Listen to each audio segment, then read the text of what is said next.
વડોદરા શહેર પોલીસ દ્વારા ઝોન 2 વિસ્તારના પોલીસ સ્ટેશનો રાવપુરા, નવાપુરા, ગોત્રી, જેપી, એટલાદરા અને અકોટા માટેનો ગેરકાયદેસર નાણાં ગિરનારની પ્રવૃત્તિ સંબંધે જનસંપર્ક જનજાગૃતિ કાર્યક્રમ આજરોજ ટેકનોલોજી ફેકલ્ટી ખાતે રાખવામાં આવ્યો હતો, જેમાં 500થી વધારે વિસ્તારના નાગરિકો ઉપસ્થિત રહ્યા હતા. વિવિધ બેંકના અધિકારીઓ દ્વારા કેવી રીતે લોન મેળવાય અને કયો પ્રોસેસ હોય છે તે અંગેનું જ્ઞાન લોકોને આપવામાં આવ્યું હતું. આ પ્રસંગે વડોદરા શહેર joint police commissioner Manoj Ninama, DCP Abhay Soni, વિવિધ બેંકના અધિકારીઓ તેમજ 5 પોલીસ સ્ટેશનના પોલીસ ઇન્સ્પેક્ટરશ્રીઓ ઉપસ્થિત રહ્યા હતા. ગયા વર્ષની જેમ ગુજરાત સરકારનો જે અભિગમ હતો એને અનુસંધાને આપણે વડોદરા શહેર પોલીસ કમિશનરશ્રી અને અમારા અધિકારીઓ દ્વારા આ વર્ષે પણ આપણે જે જરૂરિયાતમંદ લોકો છે એમને કેવી રીતે સહાય પ્રાપ્ત થાય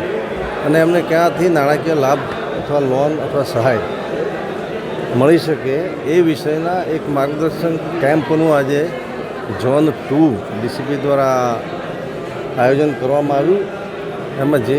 ઝોન 2માં જે પોલીસ સ્ટેશનો આવે છે રાવપુરા, નવાપુરા, ગોત્રી, જેપી અને એટલાદરા, એના લોકોને આપણે સાંભળ્યા, એની સાથે ચર્ચા વિચારણો કરી અને ક્યાંથી લોન ઉપલબ્ધ થશે, એની ફેસિલિટીઝ શું છે એ માટે આપણે દરેક નવી જુદી જુદી એજન્સીના અધિકારીઓ, નોડલ ઓફિસરો પણ અત્યારે હાજર છે. જેમાં બેંક ઓફ બરોડા જે લીડ કરે છે, આજે નાના પાયાના જે લોન લેનારા લોકો છે, નાની લોન આપનારી બેંકો છે, એ બેંકો વતીથી જ્યાં સંકલનની જરૂર પડે તો બેંક ઓફ બરોડા અને ગ્રામીણ બેંક સંયુક્ત રીતે કરે છે. તેના પ્રતિનિધિ તરીકે એ અધિકારીઓ હાજર રહ્યા, સ્ટેટ બેંક ઓફ ઇન્ડિયાના અધિકારી હાજર રહ્યા અને બીજી પણ બેંકોના પ્રતિનિધિના ડેસ્ક બહાર આપણે લગાડેલા છે, જેથી લોકોને જરૂરી માર્ગદર્શન મળી રહે. આ પ્રોગ્રામ કરવાનો હેતુ આપણે એકચ્યુઅલી છે કે ગેરકાયદેસર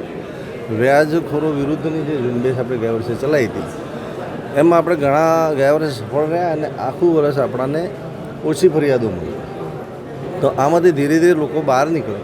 સરકારની જે યોજનાઓ છે એનો મહત્તમ લાભ લે, એ પછી વીએમસી થ્રુ હોય,